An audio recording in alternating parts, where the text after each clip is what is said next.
اللهم صل وسلم وبارك على سيدنا محمد وعلى آله وأصحابه أجمعين. ازيكم يا حبايبي، عاملين ايه؟ يا رب تكونوا بخير. هنعمل مع بعض النهارده الحواوشي الاسكندراني بتكات وتفاصيل اكبر المطاعم. هيطلع معاكي ناجح من اول مره بخلطة او الحشوة بتاعتها طريقة بسيطة خالص، عجينة اقتصادية. تابع معايا الفيديو. طبعا لو مش مشتركة في القناة اتمنى تشرفيني وتشتركي في القناة وتفعلي الجرس على الكل عشان يوصلك مني كل جديد. متنسيش اللايك يا قمر، تعليق كده حلو، ونصلي على النبي عليه افضل الصلاة والسلام، ونبدأ الفيديو مع بعض. نبدأ مع بعض الفيديو. هنبدأ في الأول بالعجينة بتاعتنا. عجينة سهلة وبسيطة. هنحتاج معانا كوب من الحليب، هننزل عليه بكوب ونص من المية، هننزل عليه بكيس من الخميرة الفورية ما يعادل معلقة كبيرة، 3 معالق كبار من زيت، زيت يكون زيت نباتي ملهوش ريحة، معلقة كبيرة من السمنة. هنعجن معانا كده المواد السائلة، هنخلطها معانا، وهننزل معانا هنضيف معانا كيلو من الدقيق، معانا نص معلقة من الملح. نعجن معانا كده العجينة، ناخدها معانا على الرخامة ونعجنها معانا كويس لحد ما العجينة تخلع من ايدينا. ملمس العجينة في ايدينا اللهم صل وسلم على سيدنا محمد. ملمس العجينة معانا ناعم وناعمة وطرية كده، بس في نفس الوقت ما بتلزقش معانا في الايدين. هنفضل نعجن فيها بالشكل ده كده لحد ما ان هي ايدينا تنضف خالص من العجينة كده بالشكل ده. كل ما تعجنيها كل ما العجينة تبقى معاكي هشة وتنجح معانا بإذن الله. عجنت معايا العجينة زي كده، هرجعها معايا تاني في البولة، وهسيبها معايا تختمر معايا من ساعة لساعة ونص. طبعا ده الوقت اللي هي المفروض العجينة تختمر فيه، بس انا علشان مستعجلة وعايزة العجينة تخمر معايا بسرعة، فهحط لها مية سخنة بتغلي في صينية زي كده، واحط العجينة بولة العجين معانا زي كده، واغطيها بفوطة. مش هتاخد معانا نص ساعة وهتكون اختمرت معانا بإذن الله. معايا هنا الحشوة بتاعتنا. معايا هنا كمية اللحمة اللي انتي تحبيها. انا هنا معايا كيلو من اللحمة، ضفت عليه ربع كيلو من اللية او الدهن الحيواني زي كده. فرمتهم معايا كويس في الكبة. معايا هنا فلفل وبصل وكزبرة، بفرمهم معايا كويس في الكبة، بنعمهم معايا كويس وبصفيهم وبضيفهم معايا على اللحمة. التوابل بتاعتنا هنا انا معايا كيس من النشا، هضيف معلقة كبيرة من الملح، معلقة صغيرة من البابريكا، معلقة صغيرة من السبع بهارات. معايا هنا كيس من خلطة الحواوشي، هضيف نص الكيس. معايا نص معلقة من الفلفل الأسود. معايا هنا كيس من الكيك شيف. الكيك شيف هنا بيدي الحشوة زي كده، ما بتبقاش مكتومة معانا كده، بتبقى حشوة اللحمة زي كده، حشوة الحواوشي من جوه ما تبقاش مكتومة معانا وتستوي وتبقى كويسة معانا يعني. النتيجة في الآخر بتبقى معانا حلو خالص كده زي ما شفتها في بداية الفيديو. هنا بعد ما عجنت وخلطت معايا الخلطة زي كده، رجعتها لكبة تاني، فرمتها معايا كويس تاني. كورتها بالشكل ده كده. العجينة هنا كانت معايا اختمرت، بسم الله ما شاء الله عليها. اختمرت معايا العجينة بالشكل ده. هعملها رول وهقطع معايا العجينة كده حجم القطعة الواحدة او الكرة الواحدة من 60 ل 70 جرام، مش ازيد من كده، علشان الرغيف معايا يبقى طالع معايا مظبوط. والحشوة معايا هنا حجم الحشوة نفسها اللحمة 50 جرام، يبقى معانا احنا الكور العجين 70 جرام، ومعايا حشوة اللحمة من جوه 50 جرام. هضيف كمان معايا جبنة موتزاريلا. لو حابة تضيفيها ممكن تستغني عنها براحتك يعني. هنا بعد ما كورت معايا العجينة بسيبها 5 دقايق بالظبط ترتاح معايا. ببتدي دلوقتي ان انا افرد معايا العجينة بالشكل ده كده على الرخامة. دي معايا المية بتاعت البصل والفلفل. اخدتها حطيت عليها معلقتين من الزيت، حطيت ملح وفلفل اسود. هبتدي اعمل العجينه زي كده، هعمل فيها تفريغه كده من النص واحشيها بالجبنه الموتزاريلا. بكورها بالشكل ده كده وبحطها معايا في قلب العجينه. لازم ايدي تكون نظيفه من مكان الزيت والميه البصل، علشان اعرف اجفل معايا العجينه بالشكل اللي انتم شايفينه. انا بعمل، شايفين انا بعمل ازاي؟ بحشي معايا كرات اللحم، بحشيها بالجبنه وبحطها عندي في نص العجينه. بغسل ايدي وبعد كده ببتدي امسك العجينه معايا وبجفلها معايا بالشكل ده كده. زي السره كده بجفلها معايا كلها بالشكل ده. انا بعيد معاكم الخطوات، هي بسيطه خالص كده وسهله. بس لازم نغسل ايدينا علشان الزيت والميه هيخلوا العجينه تفضل مفتوحه معايا وما تقفلش معايا.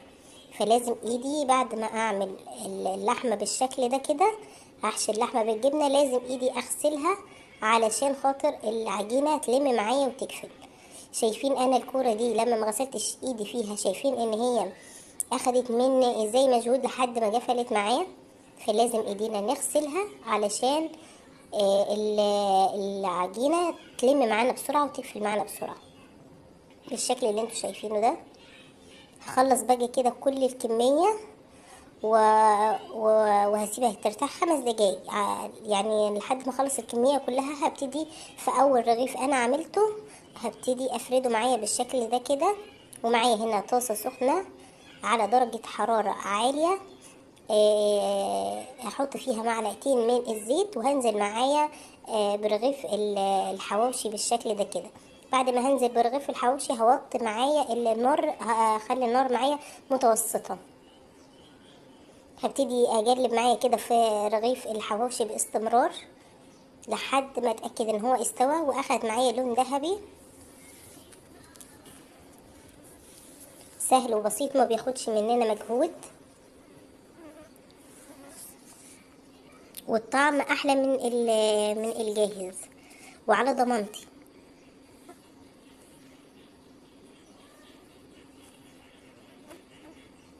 شايفين كده بيأكد لنا ان احنا العجينة معانا ناجحة. الرغيف بيبتدي ينفخ معانا بالشكل ده كده. نتكلم بقى هنا على الحشوة. انا اللي ضفت ليه معايا النشا هنا بيتفادى لو في اي سوائل من البصل او الفلفل اثناء التسوية زي كده، ما بينزلش بقى اي عصارة من الحشوة من جوه، فبيتبهدل معايا رغيف الحواوشي زي كده، وبتطر معايا العجينة وبيتبهدل معايا الدنيا. فانا لما بحط كيس النشا ده بتفادى الخطوة دي خالص. شايفين الجبنة معايا سايحة، اللحمة حلوة. كيس الكيك شيف اللي انا حطيته هنا ضفته هنا، قلت لكم علشان الخلطة معايا تبقى هشة معايا كده، واثناء التسوية ما يكشش معايا اللحمة، والاقي ان اللحمة كشت جوه العيش وحجمها قل خالص كده، والرغيف من جوه يبقى فاضي.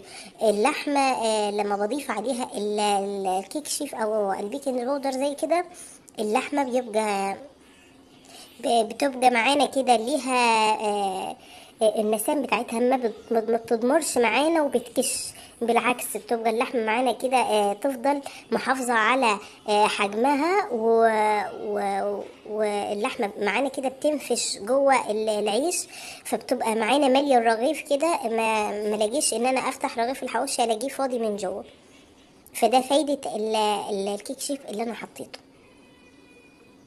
ببتدي اسوي معايا كده زي ما قلت لكم ان النار معايا متوسطه. ببتدي اقلب معايا في رغيف الحواوشي باستمرار لحد ما اخد اللون المطلوب واتاكد ان اللحمه استوت معايا من جوه. انا فتحت معاكم رغيف طبعا دلوقتي قدامكم، وشفتوا ان اللحمه من جوه مستويه خالص، والعيش معايا هنا معجنش ولا اي حاجه، بالعكس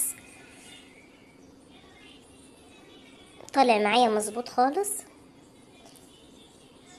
هنا بعد ما ريحت، شايفين العجينة كل ما بترتاح كل ما ان العجينة بتخمر معايا اكتر، فبتديني نتيجة احلى. مسحة الزيت دي كده على الرخامة علشان العجينة ما تلزقش معايا على الرخامة. هخلص بقى كده كل الكمية بالشكل ده كده.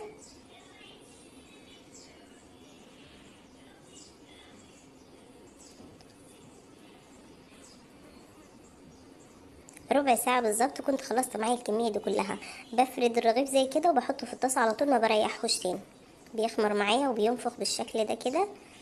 ده بيأكد ان العجينة معايا ممتازة خالص.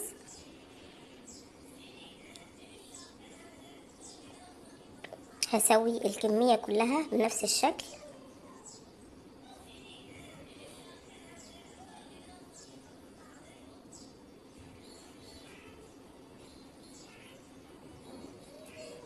اتبعي الفيديو خطوة بخطوة عشان تاخدي نفس النتيجة، وربنا يحسن ما بين ايديكم.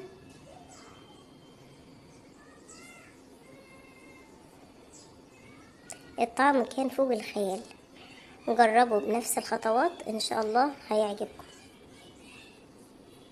لو مكملين معايا الفيديو انزلوا بقى في التعليقات كده صلوا على النبي عليه افضل الصلاة والسلام. اللايكات كتير بقى عشان نرفع الفيديو مع بعضنا وكلنا نستفاد، وربنا يحسن ما بين ايدينا، وربنا يحفظها نعمة وربنا يصلح حالنا وحالكم جميعا. اللهم ادمها لنا نعمة واحفظها من الزوال. هنعمل مع بعض دلوقتي. انا خلصت كمية الحواوشي كله. هعمل معاكم دلوقتي تومية كده هقدمها جنب الحواوشي. معايا كوباية من المية، هنزل عليها معلقتين كبار من النشا الذرة العادي، النشا الابيض. هرفعهم على النار لحد ما اتاكد من القوام بتاعهم تقل معايا بالشكل ده كده. شايفين هنا الحواوشي بوريهولكم بعد ما خلصت الكميه كلها. هنا هنزل بقى معايا في الخلاط بالنشا. هنزل عليهم بكوب حليب، معايا كوب الا ربع من الزيت. هنزل معايا بالملح، معلقه كبيره من الملح. هضيف هنا معايا معلقه من الثوم. هخلط معايا كده شايفين لحد ما اوصل للقوام ده.